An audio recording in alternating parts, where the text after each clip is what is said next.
Hello दोस्तों, और कैसे आप सभी लोग। यहाँ पे आज हम अपने एक नए वीडियो को लेकर के आए हैं जिसमें शिव पुराण के बारे में बताया गया है। इसमें श्रवण, कीर्तन और मनन साधनों की श्रेष्ठता को बताया गया है। इसमें सूत जी के वचनों को सुनकर सभी महर्षि बोलते हैं, भगवान आप वेद तुल्य अद्भुत और पुण्यमयी शिव पुराण की कथा सुनाइए। सूत जी ने कहा, हे महर्षिगण, आप कल्याण में भगवान शिव का स्मरण करके वेद के सार से प्रकट शिव पुराण की अमृत कथा सुनिए।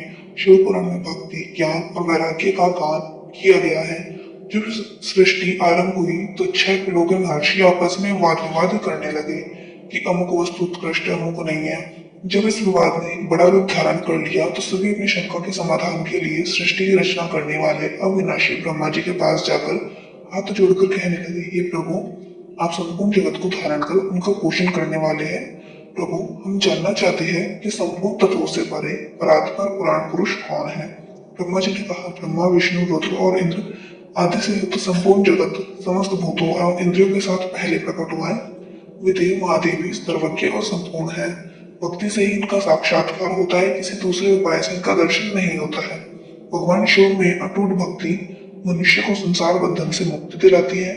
भक्ति से उन्हें देवता का कृपा प्रसाद प्राप्त होता है। जैसे अंकुर से बीज और बीज से अंकुर पैदा होता है, भगवान शंकर का कृपा प्रसाद प्राप्त करने के लिए आप सभी ब्रह्मश्री धरती पर सहस्त्रों वर्षों तक चलने वाले विशाल यज्ञ को करिए। यज्ञपति भगवान शिव की कृपा से ही विद्या के सार तत्व साध्य साधन का ज्ञान प्राप्त होता है। शिव पद की प्राप्ति साध्य और उनकी सेवा ही साधन है, तथा जो मनुष्य बिना किसी फल की कामना किए उनकी भक्ति में डूबे रहते हैं वही साधक है। कर्म के अनुष्ठान से प्राप्त फल को प्राप्त भगवान शिव के श्री चरणों में समर्पित करना ही परमेश्वर की प्राप्ति के उपाय है, तथा यही मोक्ष प्राप्ति का एकमात्र साधन है। साक्षात महेश्वर ने ही भक्ति के साधनों का प्रतिपादन किया है। कान से भगवान के नाम, गुण और लीला को श्रवण, वाणी द्वारा उनका कीर्तन और मन में उनका मनन शिव पद की प्राप्ति के महान साधन है, तथा इन साधनों से ही संपूर्ण मनोरथों की सिद्धि होती है।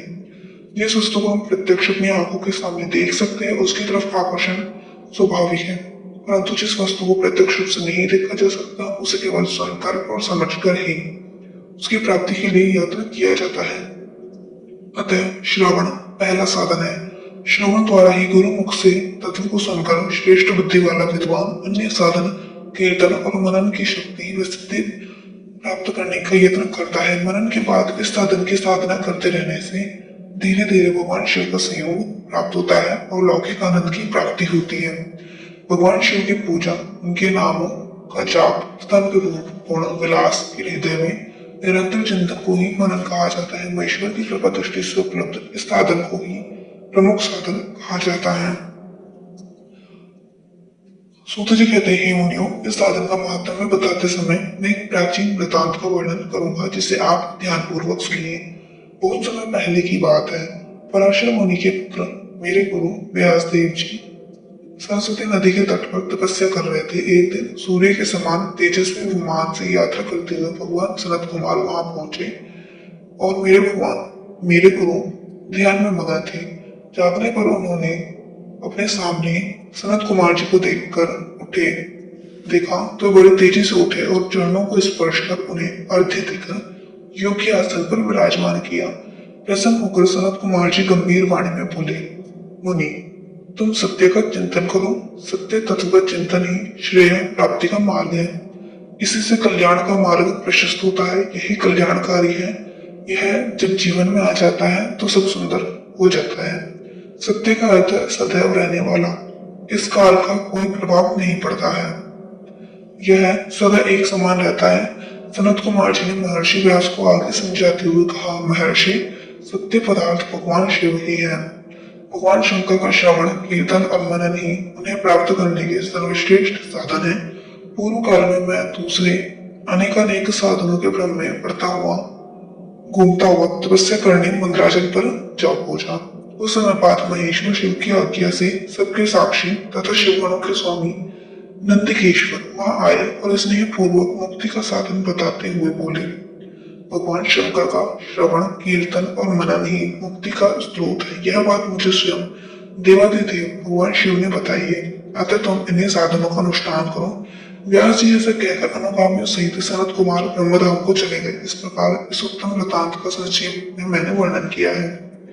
ऋषि बोले, सूत जी, आपने श्रवण, कीर्तन और मनन को मुक्ति का उपाय बताया है, किंतु जो मनुष्य इन तीनों साधनों को में असमर्थ हो, वह मनुष्य मुक्ति कैसे प्राप्त कर सकता है? किस कर्म के द्वारा बिना यत्न के ही मोक्ष मिल सकता है?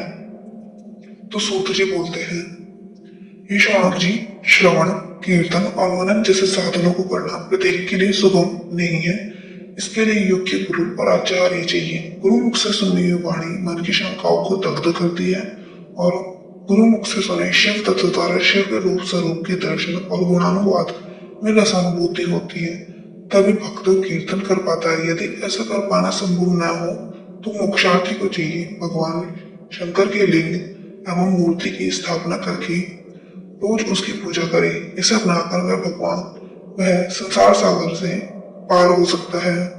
संसार सागर से पार होने के लिए इस तरह की पूजा आसानी से भक्ति पूर्वक की जा सकती है। अपनी शक्ति और सामर्थ्य के अनुसार धनराशि से शिवलिंग या शिव मूर्ति की स्थापना कर भक्ति भाव से उसकी पूजा करनी चाहिए। मंडप, गोपुर, तीर्थ, मठ और क्षेत्र की स्थापना कर उत्सव का आयोजन करना चाहिए तथा पुष्प, धूप, वस्त्र, गंध, तेल तथा पुआ और तरह तरह के भोजन नैवेद्य के रूप में अर्पित करने चाहिए।